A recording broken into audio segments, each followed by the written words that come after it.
El debate constará de 5 partes. La primera parte estará guiada por un panel de expertos conformado por la decana de la Facultad de Derecho, la doctora Elena Alviar, la decana de la Facultad de Economía, la doctora Ana María Ibáñez, el director de la Escuela de Gobierno, el doctor Carlos Caballero Argáez, y el profesor del Departamento de Ciencia Política, experto en temas de conflicto y justicia transicional, el doctor Iván Orozco. Gracias a ellos por estar acá. En esta parte se formularán preguntas sobre 4 temas sustantivos en el siguiente orden. En primer lugar, inversión social. En segundo lugar, justicia y estructura del Estado. En tercer lugar, paz y posconflicto. Y en cuarto lugar, economía. De un banco de preguntas que le mandamos a los candidatos con anticipación, seleccionamos aleatoriamente y ante la presencia de ellos solo una sobre cada tema. Cada experto formulará la pregunta sobre su tema de interés y cada candidato tendrá 2 minutos para responder. Inmediatamente después de la respuesta, él o la experta tendrá la posibilidad de interpelar al candidato o candidata para que éste precise, profundice o explique mejor la respuesta. El candidato o la candidata podrá replicar en máximo 1 minuto y medio. El orden de las intervenciones variará en cada ronda. Esta primera parte tendrá una duración aproximada de 50 minutos, es la parte más larga del debate. En la segunda parte del debate, cada uno de los candidatos le formulará una pregunta abierta a su contrincante, en un tiempo no mayor a 45 segundos. El candidato a quien se le haya dirigido la pregunta tendrá 1 minuto y medio para responder. El participante que inicialmente haya formulado la pregunta podrá contrapreguntar en un lapso breve de 20 segundos. Y después el candidato interpelado podrá responder en otros 40 segundos, 1 minuto máximo. En la tercera parte se formularán preguntas sobre diversos temas. La única respuesta posible es sí o no. Estas respuestas reflejarán las posiciones a favor o en contra de la problemática que se plantea. Los candidatos levantarán simultáneamente las paletas de respuesta que tienen ahí al lado de sus sillas. En la pantalla se proyectarán las posiciones que los asistentes acá presentes tienen sobre las mismas preguntas. Esas respuestas las obtuvimos a través de una encuesta que difundimos en días pasados a quienes se inscribieron para asistir hoy. Esta parte durará más o menos 10 minutos. En la cuarta parte, cada candidato tendrá 2 minutos para responder 2 preguntas formuladas por el público a través de las redes sociales durante todo el desarrollo del evento. El equipo de apoyo seleccionará preguntas dirigidas a uno y otro candidato que sean publicadas a través de Twitter con el hashtag #DebateSiSeVe. Ahí les voy a pedir que sean claros en el candidato a quien le dirigen la pregunta. Esta parte durará más o menos 10 minutos. Finalmente, y para cerrar el debate, los candidatos tendrán 2 minutos para dirigirse al auditorio y explicar las razones por las que deberían votar por él o por ella. Es muy importante advertirle a los candidatos que el tiempo se cronometrará con un reloj que está ahí visible a ustedes. Terminado el tiempo reglamentario, los expertos pedirán terminar la intervención y serán muy estrictos con los tiempos para poder alcanzar a hacer el debate completo. Bueno, siendo claras las reglas, damos inicio al debate. Entonces voy a cederle la palabra al doctor Carlos Caballero Argáez de la Escuela de Gobierno, quien formulará la primera pregunta sobre inversión social, y los dejo con los expertos. Muchas gracias, Laura, muchas gracias a todos ustedes. Las preguntas se han sorteado antes y la que me corresponde a mí, la parte que tiene que ver con inversión social, salud y educación, es la siguiente. Bueno, parece que todos los candidatos ya hay un gran consenso en que la educación es el tema clave, la prioridad nacional para acabar con la inequidad y construir una sociedad en paz. Todos los candidatos hablan de que es clave la política educativa para formar excelentes docentes, tener un mayor control, vigilancia y rendición de cuentas, el aumento de la financiación, la articulación entre la educación técnica, tecnológica y profesional, un acceso más diverso, etc. Teniendo en cuenta estos y otros retos que enfrenta el país en materia de educación, la pregunta es, dentro de su plan de desarrollo, ¿cuál sería la asignación presupuestal para la educación? ¿Qué porcentaje del Producto Interno representaría? Candidato. mesita acá, no me demoro. 12 minutos.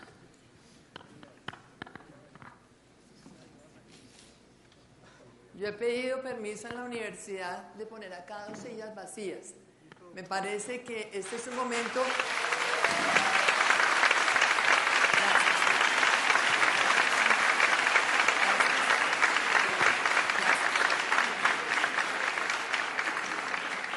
Este es un momento definitivo para el futuro de Colombia. El país no se merece que la decisión sobre la elección presidencial esté guiada por la pauta ni por el uso de los medios de comunicación a favor de 2 candidaturas. Este es el momento del contraste entre las ideas, los valores, el pensamiento y las propuestas. Muchas gracias, doctor Caballero. Entro al tema de la asignación de presupuesto. Definitivamente nosotros tenemos que poner a crecer más la economía colombiana para que al final haya más recursos disponibles para la inversión social, para el desarrollo de la infraestructura y por supuesto también para generar mejores condiciones de desarrollo en las regiones que cierren la brecha en Colombia. Hoy por hoy tenemos un presupuesto que es aparentemente importante, pero que realmente como porcentaje del Producto Interno Bruto pues puede que no diga mayor cosa. Lo que vamos a hacer nosotros es tener un SISBEN universal en donde se acceda automáticamente a lo que son realmente los servicios sociales más importantes. Primero que todo la salud y en segundo lugar la educación. Tenemos que acabar toda la cantidad de intermediarios que existen en Colombia en todos los servicios que otorga el Estado, porque esa intermediación innecesaria es la que genera corrupción. Eso es lo que termina dándole a unos pocos políticos el beneficio de asignar arbitrariamente esos servicios del Estado. Necesitamos que el Estado llegue directamente al ciudadano, de tal manera que con esta universalidad y esta automaticidad realmente del SISBEN podamos entonces también generar una mayor eficiencia que nos da más disponibilidad. Eficiencia y transparencia en el manejo del Estado va a ser la consigna de nuestro gobierno. Necesitamos un Estado que opere siempre en beneficio de la gente, no el control que la clase política ha tenido sobre estos servicios, porque esto lo que hace es doblegar al ciudadano a la corruptela y a la politiquería que han sido la característica. Un país más educado es un país más competitivo, es un país que crece mejor, es un país que genera una mayor distribución del ingreso y para nosotros va a ser fundamental conectar educación con emprendimiento. Vamos a formar generaciones de jóvenes para que sean empresarios, para que Colombia con el crecimiento económico logre esa distribución mucho más adecuada al ingreso que nos ha faltado. Gracias. Bueno, un comercial de unos segundos antes de responder la pregunta. Primero, acompaño la propuesta de la candidata, la doctora Marta Lucía, con lo de las sillas. Tiene ella toda la razón y en esto estamos identificados. Quiero como excusar, porque me siento en la obligación de hacerlo, a la doctora Clara López, aunque sé que había confirmado, porque debo decir que ella ha estado en todos los debates. Tiene que tener una razón muy fuerte para no venir. Luego, yo siempre he visto que ella nos ha acompañado en esto. Respondo la pregunta. El presupuesto de Colombia para este año son 204 billones de pesos. Lo asignado a educación son 25 billones de pesos. Eso representa como porcentaje del PIB algo así como el 3,6, 3,7%. Mi propuesta educativa, refiriéndome a la pregunta, para el presupuesto del 2015 voy a incrementar 1 punto del PIB, es decir, 7 billones de pesos. Y a partir de la vigencia 2016, un incremento adicional de 0,25% del PIB cada año, para que en 4 años adicionales podamos llegar a 2 puntos del PIB.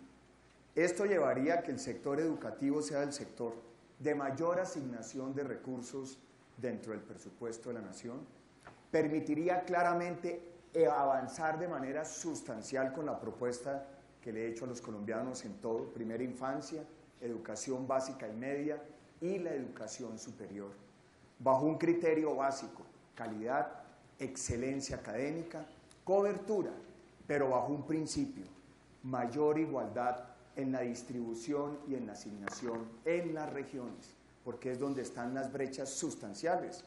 La Colombia hacia el sector rural tiene unas deficiencias muy grandes frente a la Colombia en el sector urbano. Con esos recursos, desde la educación, vamos a transformar a Colombia. Algunos estudios recientes, entre ellos uno hecho por la Universidad para la Fundación Compartir, hablan obviamente de la necesidad de mayores recursos y plantean la posibilidad de apoyar, volver permanente el 4 por 1000 para mejorar la calidad educativa en todos los niños y adolescentes. ¿Ustedes estarían de acuerdo con esa propuesta? ¿En qué orden? Volver permanente el 4 por 1000. No, ¿en qué orden contestamos? ¿Cambiamos, invertimos, seguimos? Con el mismo orden. Bueno, personalmente creo que el 4 por 1000 es un impuesto antitécnico que realmente no debería existir. Se estableció por una coyuntura particular que fue la tragedia del eje cafetero y se mantuvo. Y eso, en lugar de favorecer la bancarización y el acceso de la gente a los servicios financieros, lo que hace es que mantiene a la gente excluida del sistema. Nosotros, y ahí tengo que ser muy franca, no lo tenemos todavía construida del todo esta propuesta, pero lo que estamos trabajando es un impuesto al sistema financiero sobre el margen financiero. Esto es algo muy parecido a lo que acaba de hacer el presidente Obama. Yo creo que en el sector financiero tenemos que buscar más eficiencia y esa mayor eficiencia va a estar relacionada con un impuesto al margen financiero que nos permita asignar unos recursos adicionales permanentes al sector de la salud en Colombia. Tenemos un sector desfinanciado, el sistema de la salud pública está en estado de quiebra, en estricto sentido técnico, los hospitales universitarios están todos realmente en esa situación de quiebra técnica, de tal manera que los recursos que se pongan hoy para solucionar los problemas financieros pues van a faltar más adelante si no hay un ingreso estable, y nos parece que esta intermediación financiera debe ser la que contribuya a un ingreso permanente. ¿Para la salud o para la educación? Ah, perdón, estaba preguntando la salud. Ay, no, perdón, entonces educación. No, sobre el tema de la educación, nosotros consideramos que es fundamental más presupuesto a la educación pública, fortalecer la educación privada, y vamos a tener un sistema de educación virtual muy grande a través de cooperación internacional. Vamos a hacer acuerdos de reconocimiento mutuo de títulos, de tal manera que programas académicos de universidades de países amigos, la Universidad de la Sorbona de Francia, podemos tener programas académicos que permitan que un muchacho en un aula de Chigorodó estudie en la Sorbona y tenga ese reconocimiento mutuo de títulos, para lo cual el tema de presupuesto realmente se hace mucho más fácil de manejar. Creo que pensé que ibas a hablar. Mi respuesta es sí, lo he venido planteando. ¿Por qué? El 4 por 1000 el año pasado representó 6.5 billones de ingresos. Es un recaudo que tiene un impuesto que tiene una dinámica de ingreso muy favorable. Pero hay otro punto. El 30% del 4 por 1000 lo paga el sistema financiero.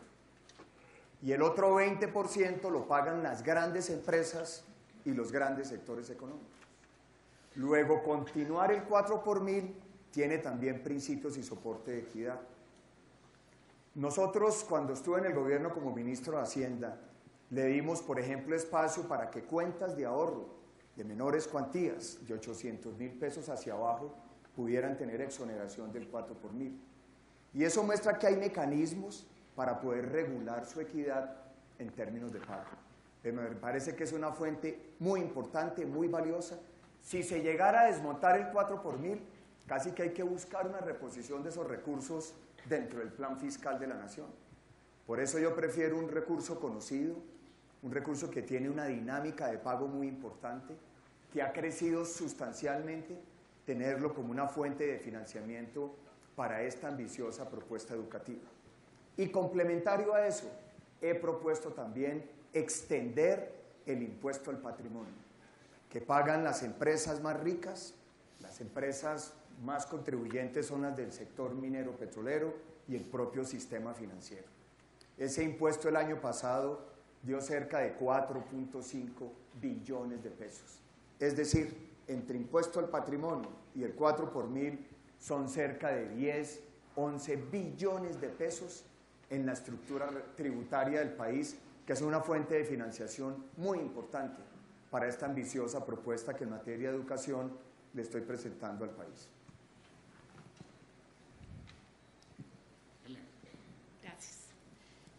Estas preguntas las elaboré con la ayuda de Joaquín Vélez y sus alumnos de la clase de hermenéutica jurídica. Hay dos visiones sobre los problemas de la justicia en Colombia. Por un lado, algunos sostienen que debido a la congestión judicial no hay una oportuna resolución de los conflictos, lo que genera inseguridad jurídica, obstaculiza la entrada de inversión extranjera y afecta el crecimiento de la economía. Por otro lado, hay quienes afirman que los problemas más graves de la justicia son otros. Primero, que la justicia no llega a las personas con más bajos recursos. Segundo, que los derechos económicos y sociales, como por ejemplo el derecho a la vivienda y a las pensiones, no se han materializado. Tercero, que la justicia civil está capturada por las instituciones financieras. Cuarto, que es difícil para las mujeres víctimas de la violencia doméstica acudir a la justicia, entre otros. Teniendo en cuenta lo anterior, ¿con qué visión de los problemas se identifica usted? Y como consecuencia, ¿cuál es su propuesta para solucionar las dificultades que enfrenta la justicia en Colombia? Y empezamos con el candidato Zuluaga. Bueno, muchas gracias. Es una pregunta muy importante. Yo me identifico con la segunda, ¿por qué? Porque creo que el gran problema de la justicia en Colombia es que el ciudadano de a pie no la tiene cerca. La justicia sobre esa base ni es pronta ni es eficaz, lo cual rompe el principio de lo que debe ser la administración de justicia en una sociedad. Y en ese sentido creo que la reforma a la justicia tiene que orientarse para que el ciudadano pueda percibir esas acciones y esos beneficios en materia directa. ¿Qué he propuesto yo? Por ejemplo, el sistema de la oralidad hay que llevarlo a cabo porque es un sistema que permite agilidad en la toma de decisiones. ¿Eso qué exige? Que se pueda hacer una adecuación del sistema judicial para responder al tema de la oralidad. He venido planteando un tema esencial, las casas de la justicia, en los barrios donde hay más dificultades y problemas en las grandes ciudades, porque eso permitiría casi que llevar el juez a mi barrio, para el tema, por ejemplo, de pequeñas causas, de conflictos, de las denuncias de la mujer que tienen que sufrir cuando tienen que ir a denunciar su caso de violación, de ataque ante la justicia, que muchas veces se vuelve degradante. Es una forma de acercarle la justicia de manera directa, de manera cálida. Aspectos como, por ejemplo, las audiencias penales en Colombia, el 63% se aplazan. Y la razón de su aplazamiento es que no hay una coordinación de agendas entre quienes participan en la audiencia penal. Eso en promedio le genera a la justicia 126 días de mayor demora, que han hecho otros países. Un software para administración de agendas que permite que realmente la justicia se programe, sea eficaz y le resuelva los problemas a los ciudadanos. Me parece que un enfoque basado en eso, que debe complementarse con algo esencial.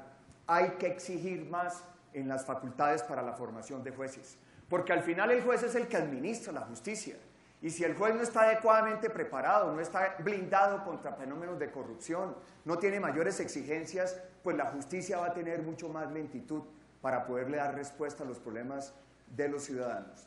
Ese sería un aporte sobre el enfoque que yo le daría escogiendo el segundo eje de su pregunta, doctora Elena.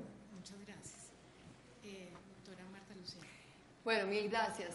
Creo que este tema de la justicia, al igual que el tema de la educación, al igual que el tema de la seguridad, nos muestran un sistema y un Estado que funciona para determinados sectores, más que para los ciudadanos.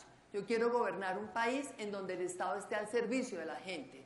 No queremos un sector de la educación al servicio de los maestros, sino para la buena educación de los niños. No queremos un sector de la seguridad al servicio de las condiciones de los policías y soldados, sino para garantizar la seguridad y la protección de la vida y la libertad de la gente.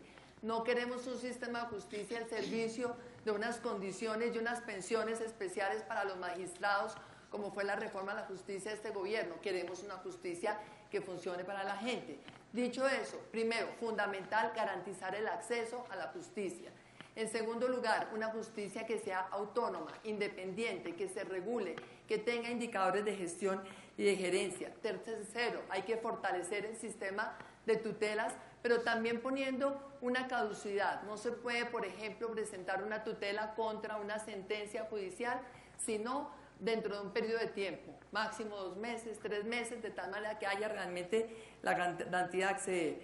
En cuarto lugar, pues evidentemente dentro de la autonomía, buscar la excelencia en los jueces. Tenemos que lograr que haya un sistema de cooptación en donde la academia escoja los mejores abogados del país. Me parece fundamental volver a la colegiatura, que haya colegios de abogados que impongan realmente un control disciplinario a la calidad de los abogados y a la calidad de los jueces. Quinto, acabar la politización. Estuve en el Senado, vi lo que es el contubernio entre la clase política y los magistrados. Los magistrados 6 meses sentados en la sala del Congreso esperando a ver cómo pasan los congresistas y cómo entonces se compromete el voto para que los elijan en las Cortes. Es verdaderamente vergonzoso, denigrante que la magistratura se esté entregando de esa manera a la clase política. Finalmente, vamos a promover un gran acuerdo en Colombia por la justicia. Mi compromiso es un acuerdo nacional por la justicia, un acuerdo nacional por la educación, porque tenemos que tener en cuenta los jueces. Hay que subir la categoría de nuestros jueces, hay que subir sus condiciones de vida, lo mismo que la de los maestros. Hay que volver a hacer de ellos un referente de lo que es el deber ser de una sociedad, pero también hay que exigir mucho más de ellos. Calidad, transparencia, eficacia. Una justicia que sea pronta, cumplida y eficaz necesita tener las mejores gentes realmente dentro de la rama judicial. Este tema de la rama judicial tenemos que fortalecerlo cada vez más, de verdad, con unos procesos de selección, y creo que a las Cortes debe llegar la gente ya realmente como la culminación de lo que ha sido un proceso de desarrollo dentro del Poder Judicial, y no cuando están simplemente buscando cuál es una mejor opción laboral una vez que salen de las Cortes, para ver entonces si optan por defender a los narcotraficantes o defender a los paramilitares o defender a los sectores de la sociedad que realmente contribuyen al mejoramiento de nuestra democracia. Muchas gracias. Una solicitud técnica. Sí, es que el reloj no se ha podido coordinar bien cuando iniciamos nosotros la contabilización de los 2 minutos. Sí. Para ver si podemos ajustar ese... No sé si allá atrás... Es que el cronómetro no está... Es que empezaban 19 y luego si lo pasan a 2, el reloj está descoordinado. Y ustedes entenderán que para uno responder en 2 minutos, al menos eso sí tiene que funcionar. Toda la razón. A ver si podemos... Bueno, les quería agradecer la respuesta, pero quería profundizar, quería ver si podíamos profundizar primero en la siguiente pregunta. Los dos hicieron referencia a la justicia, pero 2 tipos de justicia que parecerían ser un poco distintos. El candidato Zuluaga se refirió a la justicia para el ciudadano de a pie. Me gustaría entender un poco más qué quiere decir eso. La candidata Ramírez habló más de una justicia más macro, en el sentido de la rama judicial, la autonomía. Entonces, quisiera como entender dónde está la diferencia entre lo que ustedes dos están, o si son similares o están de acuerdo, en fin. Pero por otro lado, la mayoría de las soluciones que ustedes están planteando son soluciones que se han planteado desde hace mucho tiempo. Las casas de justicia han existido. La autonomía judicial, por ejemplo, es un tema que se ha debatido desde hace largo rato ya. El tema de la oralidad, por ejemplo, es un tema que en Colombia viene funcionando desde hace rato. Hay muchas críticas a la oralidad.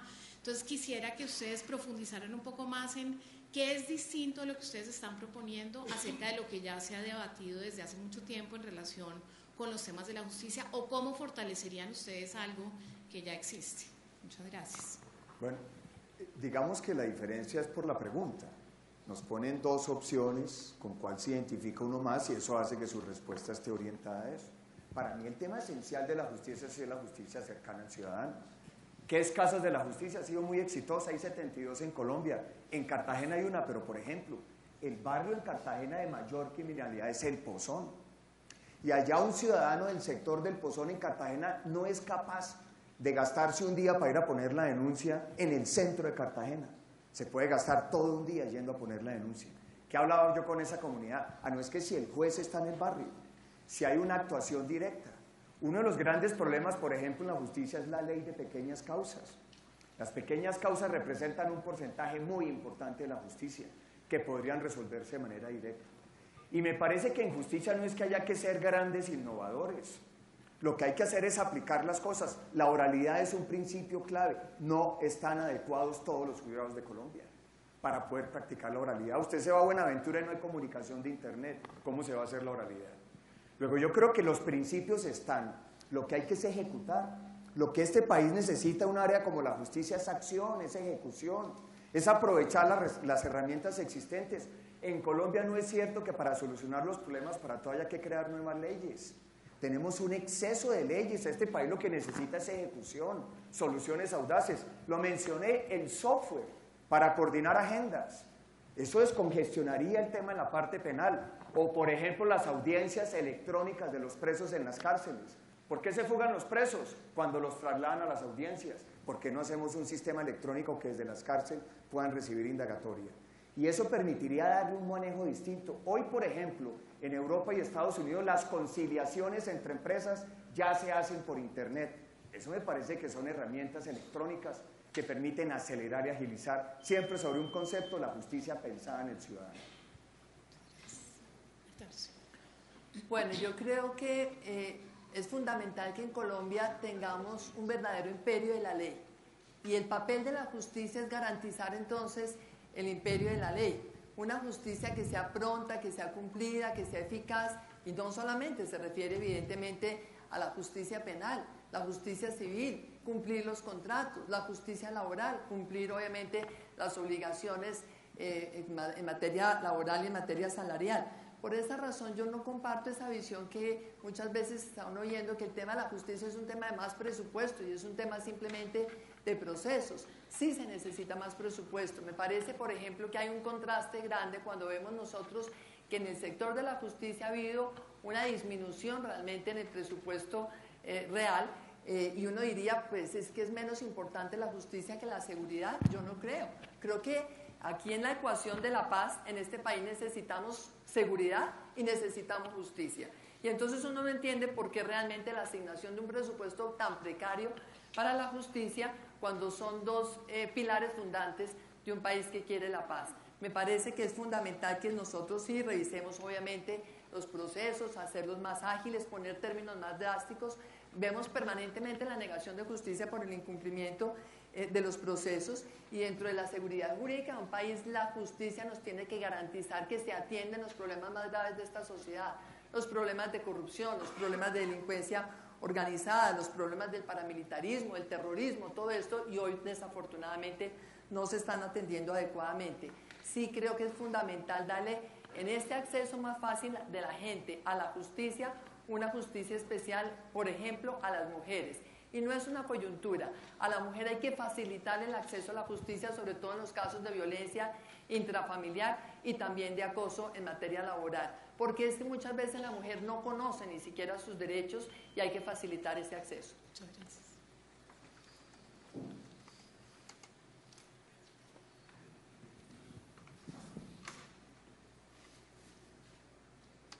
El gobierno actual ha logrado avances significativos en materia de legislación para la paz. 5 iniciativas culminaron su trámite en el Congreso exitosamente en ese sentido.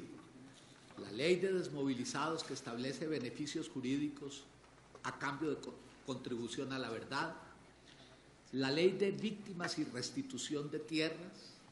La prórroga a la Ley de Justicia y Paz. La ley que permite que los referendos se propongan para refrendar los acuerdos de La Habana puedan coincidir con otras elecciones, y el acto legislativo más conocido como Marco Legal para la Paz, que plantea la creación de una comisión de la verdad y nuevos criterios para el tratamiento penal de quienes hayan cometido delitos en el marco del conflicto. Teniendo en cuenta lo anterior, se pregunta, algunos dicen que las actuales conversaciones de paz están mal planteadas porque le abren el espacio a los enemigos de la democracia para que accedan al poder y acaben con ella.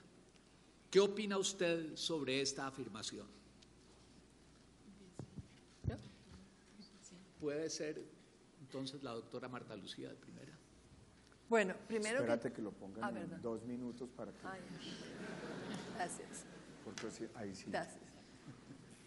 Bueno, en primer lugar, la paz es un imperativo ético que tenemos realmente que asumirlo como tal. Es un mandato, y es un mandato que tenemos Con nosotros mismos tenemos el derecho a morirnos con un país que esté en paz, pero sobre todo es una obligación que tenemos también con las generaciones futuras de colombianos. Dicho eso, cualquier esfuerzo por la paz es un esfuerzo que se justifica, pero por una paz verdadera. Una paz verdadera no supone simplemente la terminación del conflicto en La Habana. Eso es un requisito, pero es una parte del todo. Una paz verdadera exige que haya justicia y que haya seguridad para los colombianos. Que entonces no veamos nosotros esta tragedia de casas de pique en Buenaventura porque están extorsionando a la gente o matando en el Valle del Cauca porque un comerciante no pagó la extorsión y le matan a su hijo de 22 años para que la comunidad aprenda. Es imposible hablar de paz cuando entonces este tipo de extorsiones que vienen de las BACRIM quedan totalmente fuera del radar y la discusión pública. Para lograr que se termine el conflicto con las FARC, tenemos que entender que esa mesa de negociación es posible gracias a lo que hicimos nosotros en la seguridad democrática. A mí me tocó diseñarla y redactarla, y allí quedó escrito que se terminaría el conflicto en una mesa de negociación. ¿En qué condiciones? Primero, debilitándolos militarmente. Segundo, debilitándolos económicamente. Tercero, llevándolos a la justicia. Hoy no se han debilitado económicamente, tienen montones de recursos de la minería ilegal, del narcotráfico y de la extorsión. Pero además, me siento a negociar con ellos siempre y cuando se suspenda de inmediato el reclutamiento de menores, las minas antipersonales y por supuesto la ejecución de soldados que están heridos y que muchas veces los han herido no dentro de un combate regular, en condiciones totalmente fuera de combate. La sociedad se merece buscar la paz, pero también entender que la paz verdadera exige condiciones. No puede haber simultaneidad entre los crímenes de lesa humanidad y unas conversaciones sin ningún tipo de condición. Esta mañana, Adán Quinto, líder y representante legal de la Asociación Nuevo Retorno a Cacarica, fue asesinado en Turbo, Antioquia, cuando salía a comprar un yogur para su pequeña hija. Él había públicamente denunciado la amenaza del bloque 57 de las FARC. Otros 3 líderes, compañeros de él, ya habían sido asesinados en la zona. Públicamente he planteado, y lo dice la afirmación, las FARC son una organización terrorista. No han dejado de serlo un solo minuto y son el principal cartel del narcotráfico del mundo. La búsqueda de una paz negociada con un grupo de estas características exige condiciones. He dicho que la condición fundamental y básica es que tienen que suspender toda acción criminal contra los colombianos de bien. Un proceso que de diálogo y sigan actuando como lo vienen haciendo no le genera ninguna posibilidad al país. ¿Cuál es la confianza que ellos le están dando a la sociedad colombiana? ¿Cuál es el interés por fortalecer la democracia? ¿Cuál es su compromiso con la defensa de los valores y de la institucionalidad democrática? ¿Realmente para ellos qué significa la vida de los campesinos, la vida de los soldados y los policías? No es posible. Hoy es el Día de las Víctimas. Y si queremos pensar en las víctimas como el eje central de una paz negociada, hay que garantizar condiciones, porque un proceso que genere impunidad y no se lleve adelante de la mano de la justicia es un proceso que no le sirve a la sociedad colombiana. Aquí no se trata de firmar la paz a cualquier precio. La paz tiene que ser basada en la justicia, protegiendo a las víctimas, y tiene que fortalecer los valores y las instituciones democráticas. Las FARC han demostrado ser verdaderos enemigos de la democracia colombiana.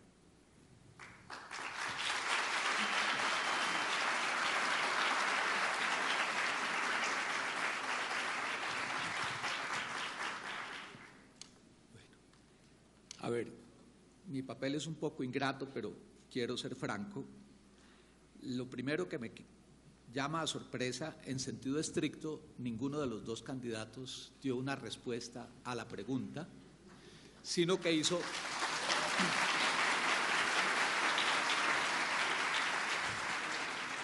cada uno de ellos un planteamiento en torno a cómo concibe la paz negociada. Aceptando pues que no se respondió a la pregunta y teniendo en cuenta que ambos coincidieron en que le pondrían condiciones a la negociación de paz y que en ese sentido efectivamente las negociaciones como se están adelantando no están bien planteadas, me digo, tengo la impresión de que el tipo de condiciones que ponen uno y otro candidato, sobre todo teniendo en cuenta el modelo que hay actualmente, en último término lo que implicarían es romper la negociación de paz. No veo fácil que unas guerrillas que se acomodaron a un modelo y a unas condiciones acepten unas tan diametralmente distintas como las que ahora se plantean. Y entonces lo que me surge es la siguiente inquietud. Como la paz es taquillera y nadie quiere estar contra la paz, no significa condicionar tan duro la paz como lo están haciendo los candidatos, en el fondo, manejar de manera eufemística la ilusión de que las negociaciones se rompan para poder manejar un modelo de sometimiento. Es una pregunta para...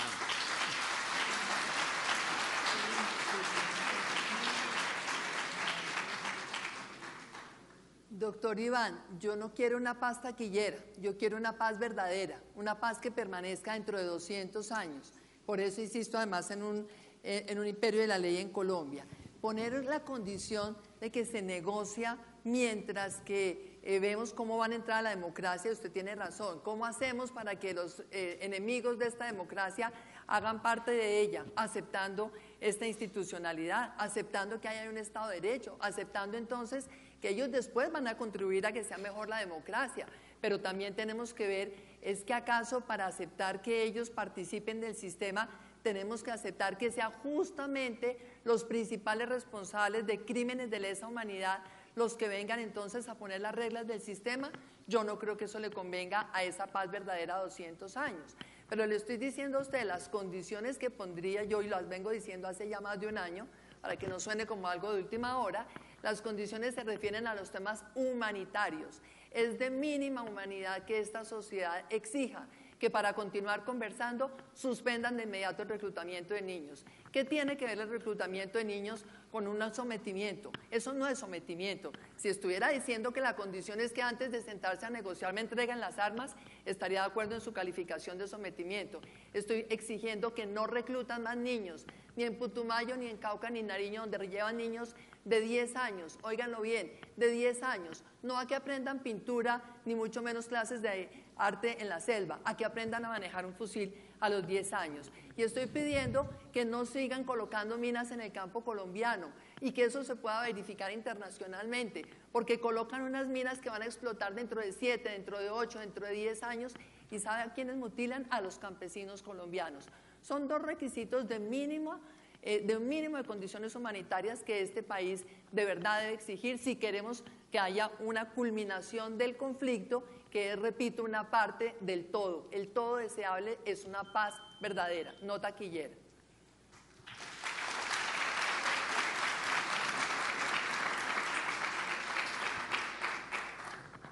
Profesor, yo la pregunta se la respondí y la vuelvo a leer. Algunos dicen que las actuales de conversaciones están mal planteadas. Dije que están mal planteadas. Y luego dice porque le abren el espacio a los enemigos de la democracia para acceder al poder y acaben con ella. Planteé y lo demostré que las FARC son enemigos de la democracia. Luego mi respuesta iba orientada específicamente a la pregunta, no a la introducción de la pregunta. Iba orientada a la pregunta específica y puntual. Y quiero decir algo muy claro.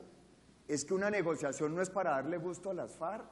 Es que ese es el error, porque las FARC históricamente le hemos dado muchas oportunidades. Profesor, no se le olvide el Caguán. El Caguán se le concedió todo lo que las FARC históricamente había querido. Zona de distensión, sí. Constituyente, estábamos listos. La agenda nacional, por supuesto. Todos iban a San Vicente del Caguán. ¿Y qué pasó en el Caguán? ¿Qué pasó? Que toda la comunidad internacional, sin excepción, los países más reacios de Europa, denominaron a las FARC, son una organización narcoterrorista, y desde ese día no ha dejado de serla un solo minuto, por voluntad y por decisión propia. No ha dejado de serla desde el mismo momento que se sentó en La Habana. ¿Cómo vamos a aceptar los colombianos el asesinato de hace 20 días de 2 policías que fueron secuestrados por las FARC, siendo líderes sociales de Tumaco? Estaban vestidos de civil. Fueron torturados, rematados a sangre fría, degollados, y sus cadáveres fueron arrojados al río. Y no va a pasar nada. Y salen las FARC a decir que ellos son los que tienen que juzgar en su justicia guerrillera a quienes cometen esos delitos atroces y criminales. Ese no es el camino para Colombia. Por eso, si no hay exigencia y condición, el proceso no tiene credibilidad. Las FARC son una organización narcoterrorista y siguen actuando porque no han tenido un solo gesto en estos 2 años positivo con la sociedad colombiana.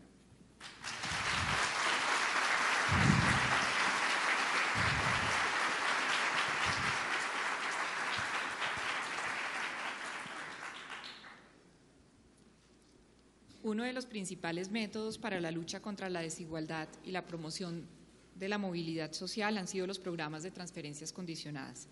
Desde el gobierno de Uribe se institucionalizó este tipo de ayudas públicas mediante programas como Familias en Acción y realmente fue en el gobierno de Pastrana. A pesar que se han encontrado resultados en términos de superación de la pobreza entre 2010 y 2012, 1.7 millones de personas salieron de la pobreza en Colombia. En términos de desigualdad y redistribución del ingreso, seguimos teniendo una situación más que preocupante. Para el año 2013, a nivel nacional, el coeficiente de Gini se ubicó en 0.539 en las cabeceras, fue de 0.517 y en el resto del país de 0.446. Así pues, Colombia es el tercer país con más desigualdad en Latinoamérica. Las políticas redistributivas no deben restringirse a las transferencias condicionadas. Es bien sabido que la educación es una de las políticas más poderosas de redistribución. Por tanto, ¿qué políticas y programas propone para mejorar la distribución del ingreso en Colombia? Dado que ya hablaron un poco de educación, me gustaría también que se refieran a otras políticas redistributivas. Entonces, doctor Oscar Iván, por favor. Doctora Ana María, ¿cómo es que se distribuye ingreso en una economía? Una economía distribuye el ingreso cuando logra tener crecimiento económico que genere verdadera inclusión social. ¿Y cuándo un crecimiento económico genera inclusión social? Cuando ese crecimiento está impulsado por aumento en la productividad. Quiere decir que una economía tiene mejor capacidad de asignar y de utilizar los recursos existentes. ¿Cuáles son las políticas esenciales, básicas, prioritarias para poder avanzar en la mejora de la productividad? Pues indudablemente el tema de la educación es la primera. Y en ese espacio la educación no es solamente el tema de la calidad, sino que, por ejemplo, cómo generar dentro de un sistema nacional de educación superior un fortalecimiento de la formación técnica, tecnológica a bajos estándares. Una política educativa genera mayor productividad si tiene pertinencia con las necesidades del mercado productivo y si logra conectar el tema de innovación, ciencia y tecnología como factor esencial de lo que debe ser la educación superior. Y para un país como Colombia se genera más productividad desde el modelo educativo si hay una conexión con un modelo de emprendimiento. Ese es un factor esencial. El segundo, la mejora en la productividad tiene mucho que ver con la reducción de costos en la economía, en particular todo el tema de la infraestructura. Está demostrado que una inversión eficiente en infraestructura no solo aumenta la base productiva, sino que genera mejor distribución de la riqueza, mejora mucho el Gini, con las experiencias que hemos visto en muchos países, sobre todo los tigres asiáticos. Y un tercer factor de distribución es reactivar y tener como motores del crecimiento el sector agropecuario y del sector industrial, porque ahí es donde está el 30% del empleo de un país y es donde se puede materializar la educación de la mano del emprendimiento y de la mano de la innovación, ciencia y tecnología. Doctora Marta Lucía. Mire, en materia de educación es fundamental impulsar desde muy pequeñas la formación hacia el desarrollo empresarial. Tengo el mérito de haber montado la primera política pública de emprendimiento en América Latina en el año 1998 y de allí surgió la ley de emprendimiento. Tenemos que educar a nuestra sociedad para que ser empresario sea un mérito, porque es la manera de generar empleos a otros y de generar propiedad y de tener patrimonio. Yo no estoy de acuerdo con castigar el patrimonio de los colombianos, pero en materia de distribución del ingreso, en materia de lograr esa movilidad social, si no tenemos educación es imposible, realmente todo lo demás que pretendamos. Luego sí es indispensable abrir las puertas de la universidad para todos, la educación superior. Quiero que acá todos los jóvenes de Colombia tengan acceso garantizado tanto a la universidad como a las carreras técnicas y tecnológicas. Vamos a montar un Politécnico Nacional de Emprendimiento, un Politécnico que lleve realmente esa formación técnica a los pueblos, a las pequeñas ciudades y enseñe entonces el desarrollo empresarial y acompañen los planes de negocios y tengamos empresas que sean viables. Nuestro programa incluye generar 800.000 empresas nuevas. Hoy en Colombia se generan 1 millón cada 4 años, pero el 80% de ellas se quiebran antes de 2 años por falta de acompañamiento, por falta de financiación.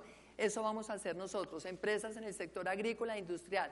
Vamos a reindustrializar a Colombia, que se ha desindustrializado en estos últimos años. Y no es solamente un tema de tasa de cambio, doctor Carlos Caballero, es un tema de una falta de una política industrial competitiva y de nueva generación, que se puede hacer, que la está haciendo Europa, que la están haciendo otros. Y vamos a duplicar el área sembrada en alimentos, para que Colombia llegue a 10 millones de hectáreas y podamos nosotros producir por lo menos 50 millones de toneladas de alimentos. Eso es casi lo que consume hoy Colombia, pero casi la mitad lo estamos importando en muchos alimentos que nuestro país puede cultivar y procesar para tener valor agregado de agroindustria. Solo con crecimiento realmente no se logra redistribución y los últimos estudios que se han hecho en economía muestran que un país desigual crece menos. Y para hacer políticas redistributivas se necesitan recursos. Quiero entonces preguntarles, porque el sistema tributario colombiano no redistribuye el ingreso. Entonces quiero preguntarles 2 cosas. ¿Considera que se debe usar este sistema tributario para lograr la redistribución del ingreso? Y si es así, ¿qué modificaciones al sistema tributario colombiano propone para realmente hacer una buena redistribución del ingreso? En una de las respuestas planteaba que para mí es fundamental la extensión del impuesto al patrimonio del 4 por mil. Ahí hay una fuente de recursos que, repito, está entre los 10, 10.5, 11 billones de pesos. El impuesto al patrimonio se acaba este año y el 4 por mil tiene una extensión de solo 1 año. Segundo, Colombia tiene un problema muy serio de informalidad y creo que la informalidad en nuestro país, por la experiencia vivida, solo se combate si hay una simplificación tributaria. He venido estudiando con un grupo de expertos de la Organización Internacional del Trabajo, por ejemplo, un tema del tributo único, como un estímulo muy importante para la informalidad. Esa es una forma de lograr un avance sustancial. Tercero, la mayor capacidad del sistema financiero para hacer transacciones electrónicas que vayan acompañadas de la formalidad es una fuente de mejorar la base tributaria del país. Cuarto, Colombia tiene capacidad de hacer aún mucha más eficiencia en el gasto público. Todavía hay un gasto burocrático excesivo en muchas instancias que debilita la capacidad de inversión y podría significar una mejor asignación de recursos. Quinto, he venido diciendo que la mayor fuente de recursos tributarios para Colombia son los delitos económicos. Los delitos económicos están valorados en una cifra entre los 15 y los 20 mil millones de dólares al año. El solo contrabando vale 6 mil millones de dólares al año. Una acción decidida en esa materia permitiría generarle una base de ingreso y de recaudo muy fuerte. Y finalmente, con mi propuesta, una economía que crece más es una economía que genera más ingresos. Cada punto de crecimiento económico al sistema económico le puede dar en recaudación unos 5 o 2 billones de pesos adicionales. Luego, no todo puede ser tributos, sino cómo ampliar la base productiva, la inserción en la economía global y cómo lograr que la economía aporte más por un mayor crecimiento económico.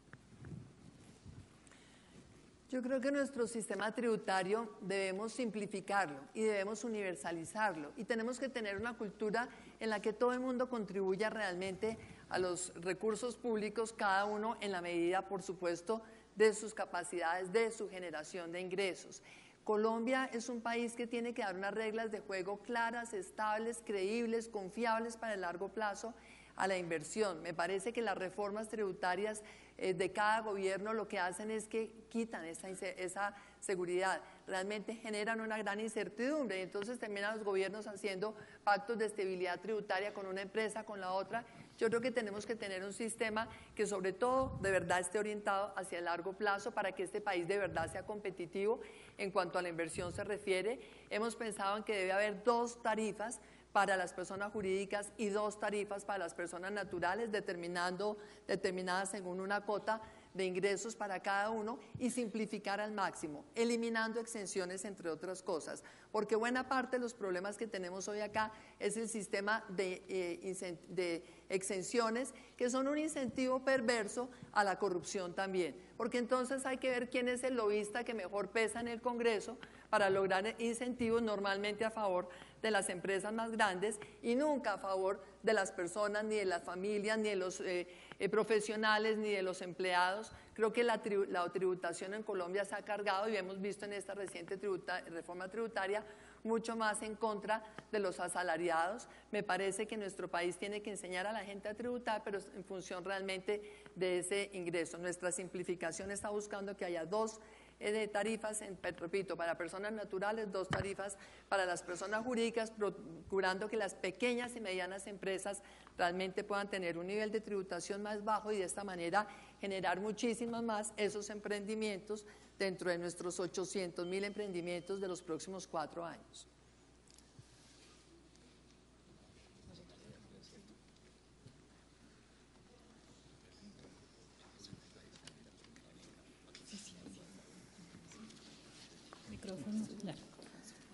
Muchas gracias a la mesa de expertos. Con esta última respuesta damos por terminada la primera parte del debate e iniciamos con la segunda. Gracias a los candidatos por sus respuestas. Como les expliqué en la introducción, en esta parte cada candidato le formulará una pregunta sobre el tema que quiera a su contrincante en un tiempo no mayor a 30 segundos. Sean breves con la formulación de la pregunta. El candidato a quien se le haya dirigido la pregunta tendrá 1 minuto y medio para responder. Y el participante que inicialmente haya formulado la pregunta podrá contrapreguntar en otros 20 segundos con una respuesta máxima de otro minuto más por parte del candidato preguntado. Entonces le doy la palabra primero a la doctora Marta Lucía Ramírez para que le formule una pregunta al doctor Oscar Iván Zuluaga. ¿Cuánto tiempo es para la respuesta? 1 minuto y medio. Bueno, doctor Oscar Iván, tengo un gran cariño, admiración por usted como colombiano, porque lo he visto trabajar siempre y lo he oído en distintos debates en que hemos coincidido, el más reciente en la Universidad Nacional, decir que tiene un gran compromiso con la ciencia, la tecnología y la innovación. Yo fui autora de la Ley de Ciencia y Tecnología vigente en la actualidad y usted estaba de ministro de Hacienda y tuvimos una talanquera grande, su viceministerio de Hacienda. Nunca se asignaban los recursos adicionales al sector de ciencia, tecnología e innovación, no hubo el apoyo que queríamos al emprendimiento. Esos son 2 pilares de mi gobierno. Pienso que nosotros vamos a destinar unos recursos de ciencia, tecnología e innovación. Este gobierno, hay que reconocer, logró la reforma en las transferencias, pero tenemos que lograr un sistema de innovación que tenga impacto, que genere un sector productivo que sea competitivo, que tenga los recursos necesarios, que saquemos de las manos de la politiquería, porque hoy los OCADES están totalmente politizados. Sería bien importante entender qué ha cambiado en estos últimos años, después de ser ministro de Hacienda, que ahora ve realmente este tema de la innovación como una prioridad a la que hay que asignarle definitivamente ese presupuesto que reclamábamos desde el año 2007 y que la misión de Sabios de Gaviria, óiganlo bien muchachos, desde el año 91 dijo Colombia tiene que destinar por lo menos el 2% del Producto Interno Bruto a investigación, ciencia, tecnología e innovación. Mi querida doctora Marta Lucía, está más larga la pregunta que la respuesta. ¿Yo qué le digo? Eran 2 minutos. Usted recuerda, 30 segundos. En esa época, perdón. En esa época teníamos una situación fiscal apremiante. Usted recordará crisis 2008-2009. Y lo que acordamos, que fue acordado, es que le diéramos en primer lugar un paso a la transformación de conciencias. Que le diéramos todo un peso, se quería en ese momento ser ministerio y se acordó. Y uno en el momento tiene que actuar de una manera responsable como ministro de Hacienda. Hoy el país ha cambiado.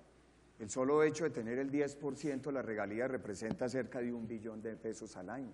Y esa magnitud de recursos tiene que pensarse de una manera eficiente en cómo involucrarlos. Por eso creo que el mejor camino es, si tenemos y vamos a tener un sistema nacional de educación superior, basado en calidad y excelencia académica, uno de los elementos que hay que articular es el tema de la innovación, ciencia y tecnología, para que realmente obedezca a una estrategia combinada. Y me parece que ese debería ser el gran avance con los recursos, que si bien cada vez tienen que ser mayores, me parece que son significativos saber que hay una disponibilidad de cerca de 1 billón de pesos al año para adelantar un propósito en esa materia. Doctora Marta Lucía, ¿le quiere contrapreguntar al candidato? ¿O? Yo creo que como me excedí en el tiempo, de verdad que suficiente.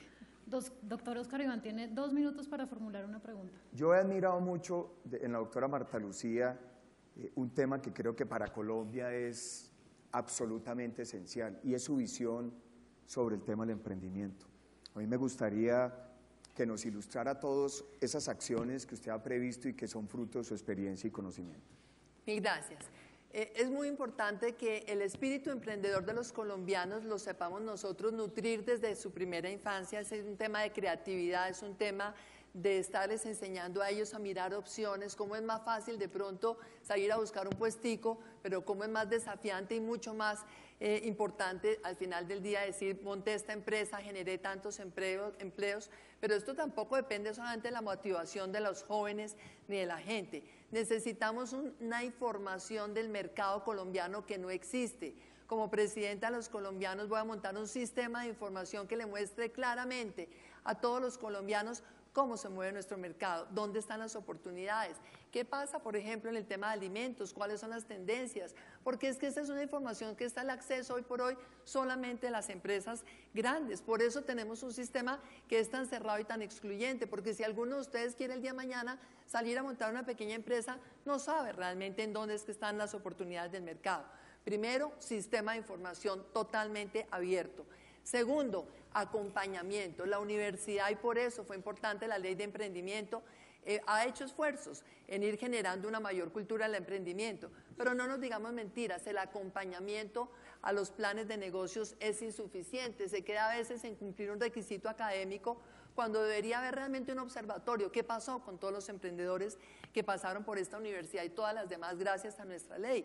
Tercero, además de ese acompañamiento en los planes de negocios, financiación, condiciones de financiación, y una cosa que vamos a hacer nosotros es bajar Bancoldex al primer piso.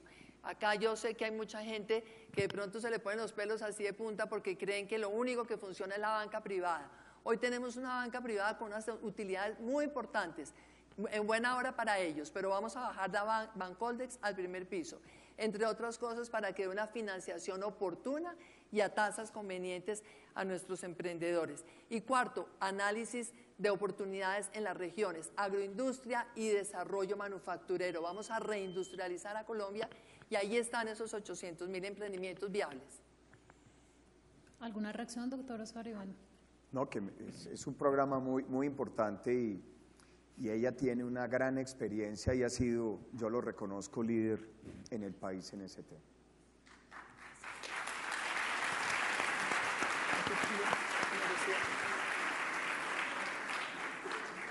Bueno, vamos a empezar una parte candente del debate.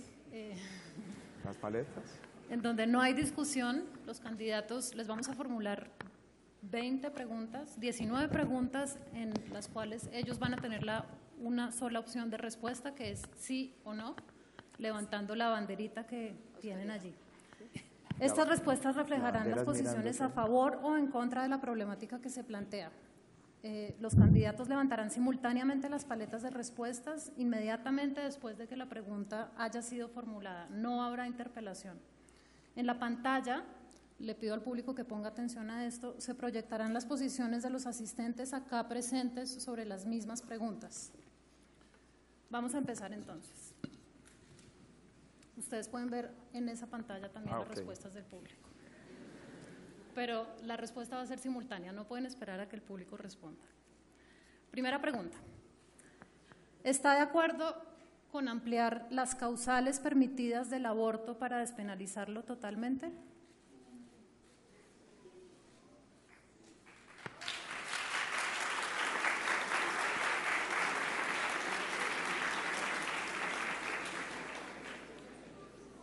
¿Está de acuerdo con el matrimonio homosexual?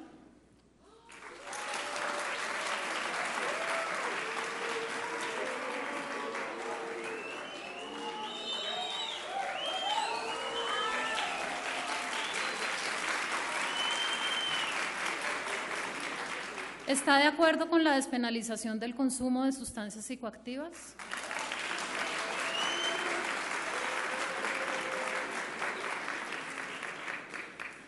¿Aceptaría usted que personas que hayan cometido crímenes políticos y se desmovilicen se postulen a elecciones?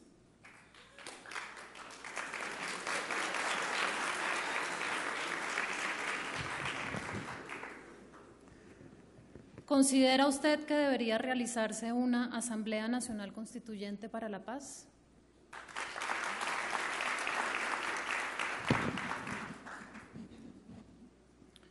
¿Apoyaría una reforma constitucional que elimine la reelección presidencial y aumente el periodo presidencial a 6 años?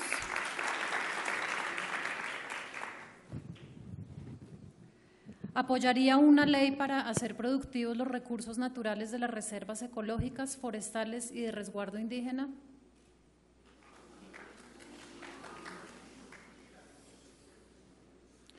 ¿Considera necesario establecer una moratoria minera hasta tanto no se expida un nuevo código minero?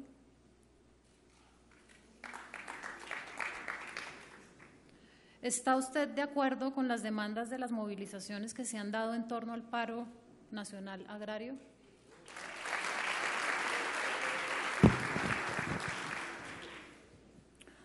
¿Apoya usted la figura de zona de reserva campesina?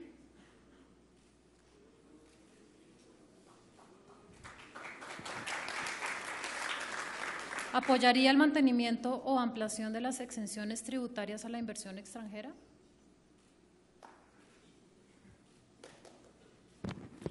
¿Está usted de acuerdo con la eliminación del servicio militar obligatorio?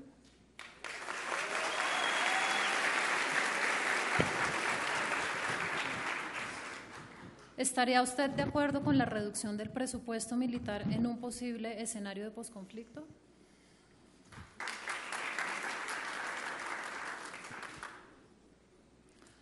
Para solucionar el problema de hacinamiento carcelario, ¿estaría usted de acuerdo en conceder penas alternativas tales como la libertad condicional a las personas que hayan cometido delitos excarcelables? Es que si son excarcelables. No hay alternativa, no hay punto medio.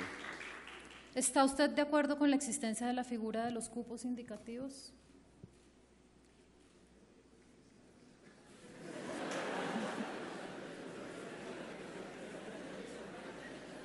¿Considera que se deben reformar las facultades del procurador?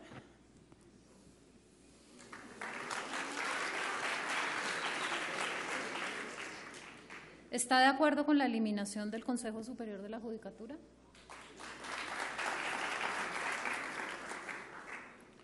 En caso de resultar elegido o elegida como presidente de la República, ¿buscaría hacer coaliciones en el Congreso con los partidos de la actual Unidad Nacional?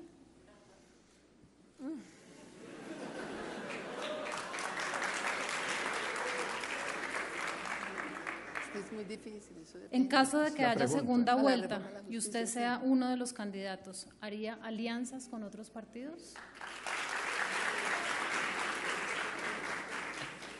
Le agradezco al público que respondió a esta encuesta por haberlo hecho y a los candidatos por sus claras respuestas.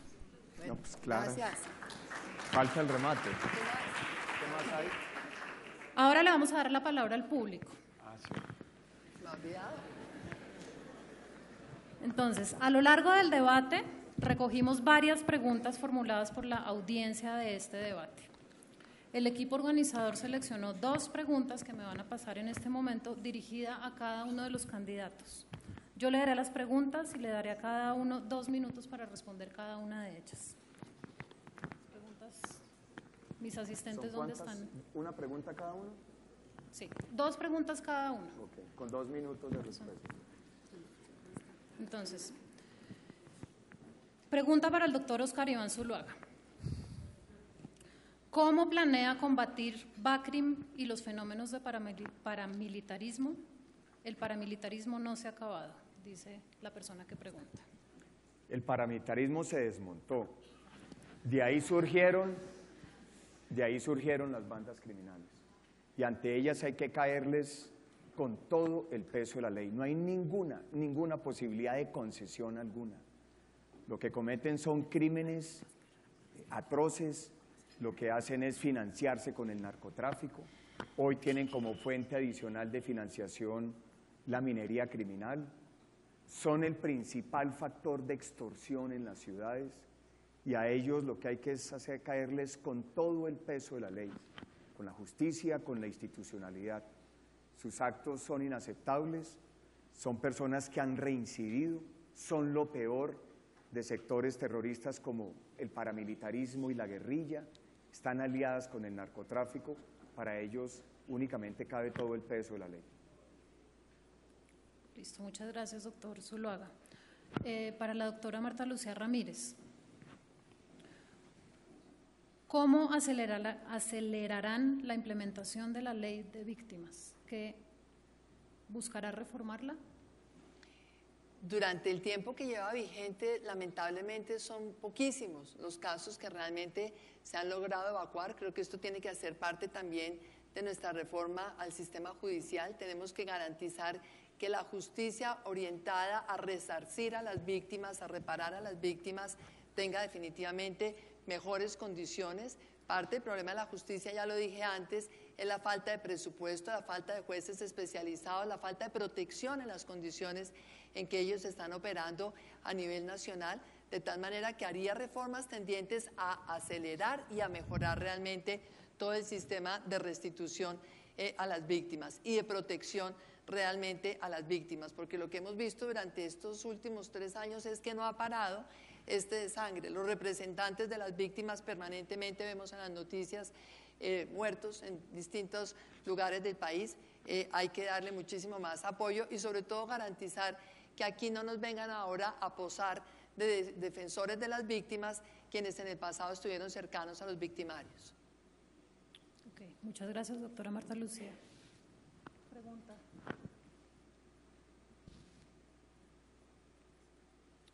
Una pregunta para el doctor Oscar Iván.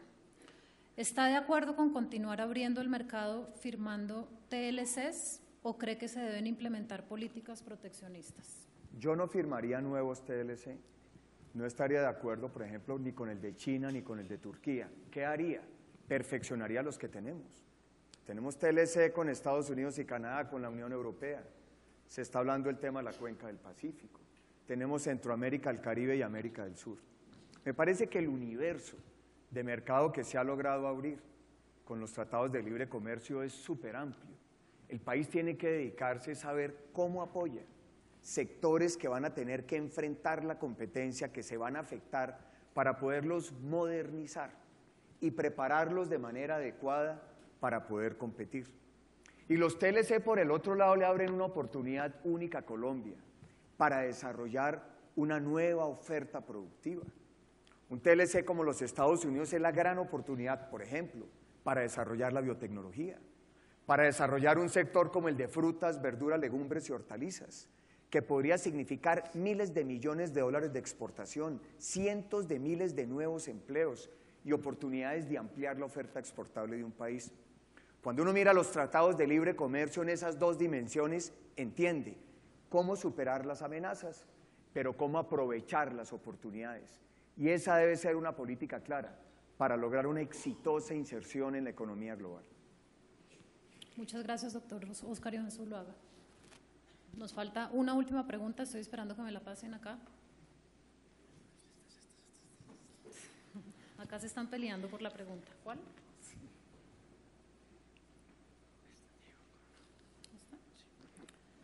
Pregunta para los dos candidatos, pero tiene la palabra la doctora Marta Lucía Ramírez. En su condición de… no. Bueno, sí, también fue ministra. Sirve. En su condición de, durante el gobierno del doctor Uribe, ¿usted alcanzó a ser ministra de Defensa?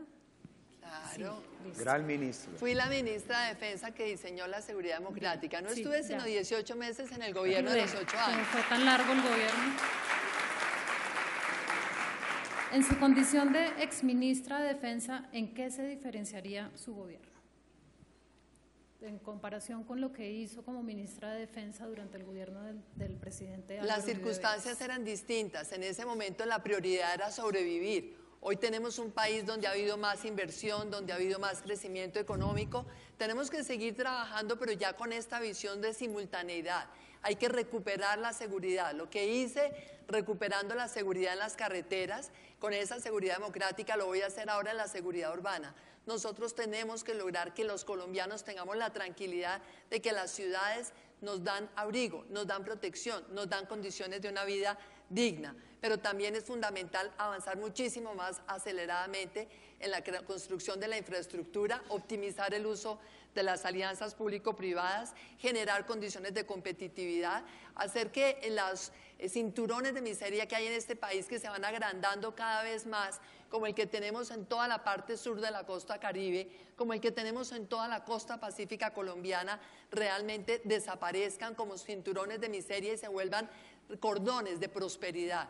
Yo quiero ver en toda la costa pacífica algo parecido a lo que es Singapur, y he dicho que entonces que nosotros vamos a gobernar los primeros 15 días para tener un plan estratégico para el Pacífico que vaya desde Panamá hasta Tumaco, y en la parte del sur, cobijando Nariño y la frontera con el Brasil, que salgan los productos desde Belén do Pará hasta el mercado asiático a través del puerto de Tumaco. Si nosotros hacemos este eje, que supone licitaciones internacionales ambiciosas, grandes, una visión grande en la infraestructura, parte de ese desarrollo agroindustrial y de ese desarrollo manufacturero lo vamos a ubicar allí, porque las gentes de la costa pacífica y del sur del país necesitan trabajo, que es lo que nos da dignidad a todos los colombianos.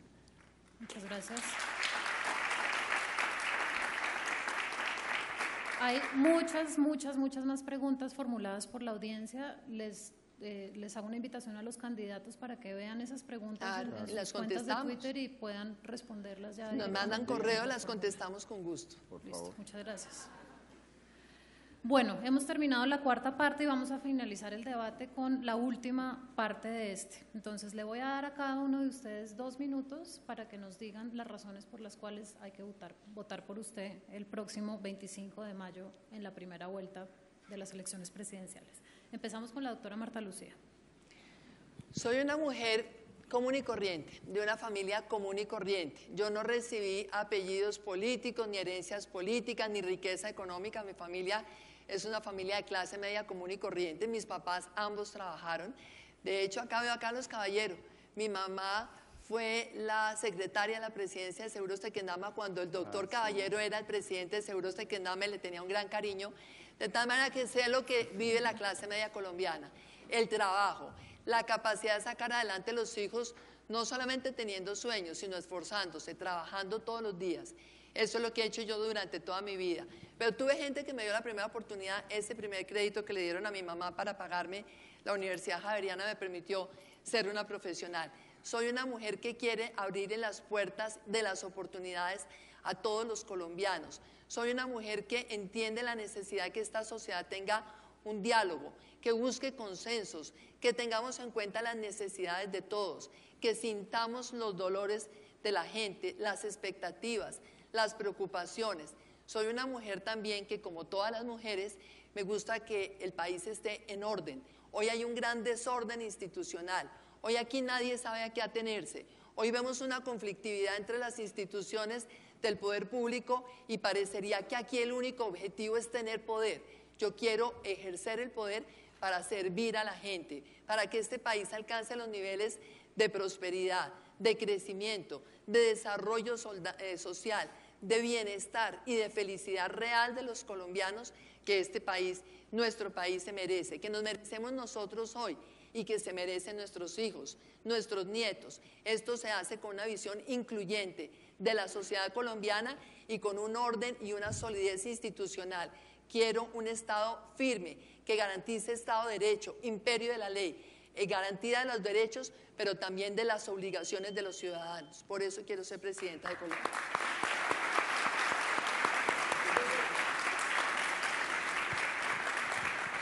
Muchas gracias. Doctor Bueno, Oscar queridos Iván. estudiantes, yo nací en un pequeño pueblo caldense, Pensilvania, un pueblo cafetero, hace 55 años. Y hace 25 empecé una carrera pública, con esfuerzo y dedicación. Fui concejal de mi pueblo, luego fui alcalde por elección popular. Llegué al Senado de la República, fui ministro de Hacienda Y en la época de la peor crisis de la economía global de los últimos 80 años, fui seleccionado como el mejor ministro de Hacienda de América Latina. Aparte de esa vida pública, he tenido experiencias en el sector privado, donde uno emprende el sentido de la inversión, del empleo, de la capacidad de ejecución. Y he tenido también oportunidad de experiencia académica, lo que le da a uno la perspectiva de cómo siempre tomar decisiones con el rigor de la academia, del estudio. Quiero ser presidente porque tengo una enorme ilusión y preocupación, los jóvenes de Colombia. De 47 millones de colombianos, 22 millones tienen menos de 24 años. Y la mejor política para poder darle ese país distinto y diferente a los jóvenes es la educación. Por eso en mi prioridad, en mi propuesta política es la educación. Desde la educación, cómo transformar a Colombia. Desde la educación, cómo construir un país de clase media. Solamente el 30% de los hogares colombianos son clase media. Colombia no la vamos a transformar si no educamos con calidad a nuestros jóvenes y les damos oportunidades. Quiero ser presidente porque Colombia debe ser un país de mayor equidad en el desarrollo regional. Somos un país de ciudades y de regiones. Hay que pensar en el empleo, pero en el empleo en las regiones para que haya verdaderas oportunidades. Como presidente de la República quiero trabajar para que Colombia sea un país más seguro, más educado y de mejores oportunidades para todos. Los invito a que me apoyen el próximo 25 de mayo. Muchas gracias por esta invitación a la universidad.